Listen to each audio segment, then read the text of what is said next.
Hello guys, isa po itong GMA affordable box. Wala po itong power. Testing natin.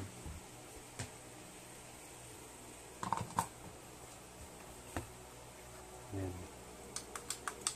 Walang power.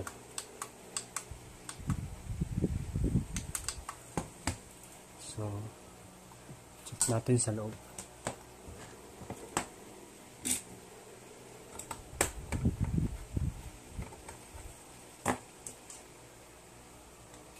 Ito yung karamihan na sisira sa affordable box ng digital TV ng GMA.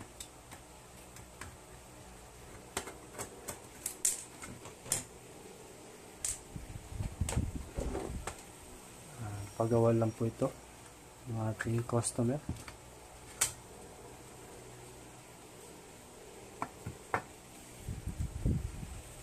So, pansinin nyo guys,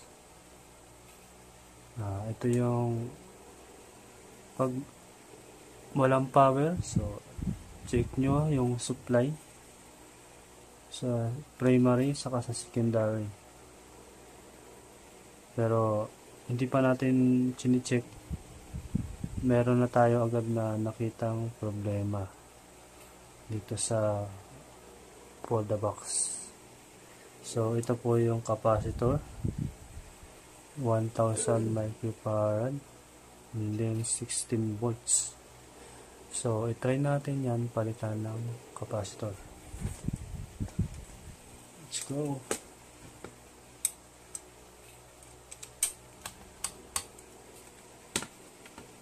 Minsan kasi guys, pag capacitor ang problema, humihina yung supply at saka yung current.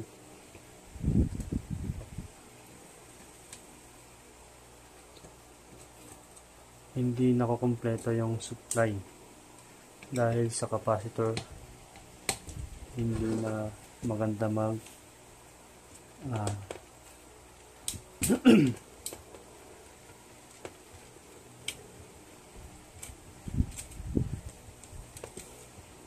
tanggalin natin ito.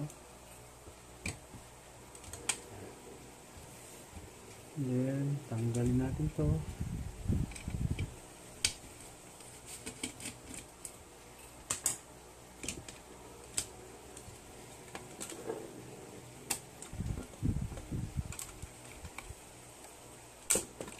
Yan. Remove nyo muna to bago nyo matanggal yung mainboard. Ayan guys.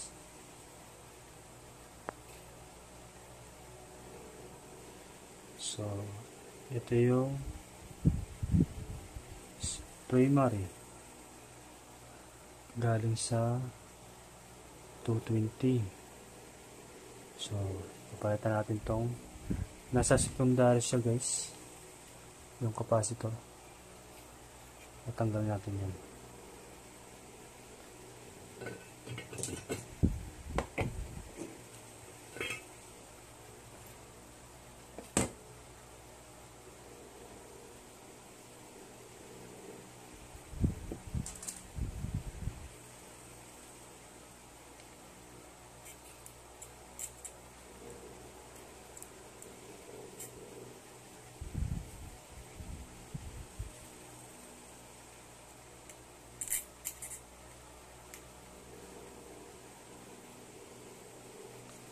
So, tatandaan nyo lang guys yung negative at saka yung positive. So, pag yung mayroon kayo merong side na white side, ibig sabihin negative yan. And then yung walang kulay o sign, ibig sabihin positive. So, ito po yung capacitor. Lobo na. Ayan. Bloated na siya guys. So, papalitan natin siya. Dapat same dun sa value ng capacitor. 1000 microfarad, 16 volts. So papalitan natin ito.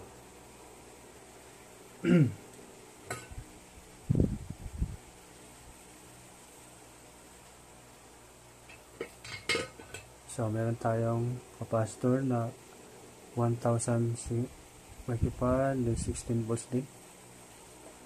So ito yung papalit natin.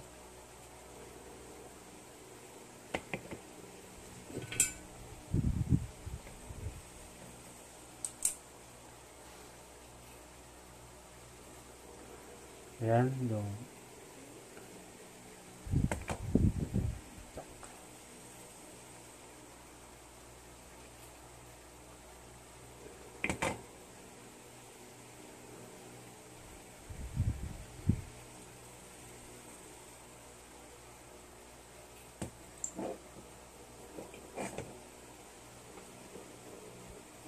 mas maganda tanggal natin yung solder.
Yan. So, palitan natin. Kabit na natin.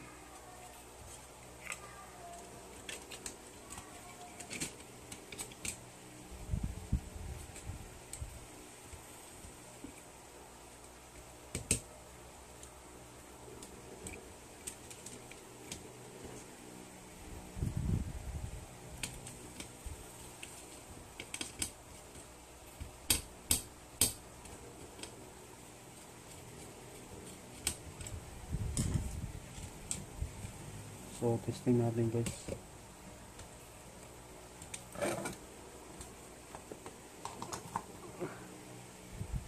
Yun. Okay na. So, ganun lang guys. Kasimple. Karamihan sa for the box. Yan ang nasisira yung capacitor. Yan. So, sana may natutunan kayo sa aking vlog. So, huwag nyo kalimutan guys, i-follow ang aking Facebook page, RBM Tech. And then, yung ating YouTube channel, pakisubscribe po.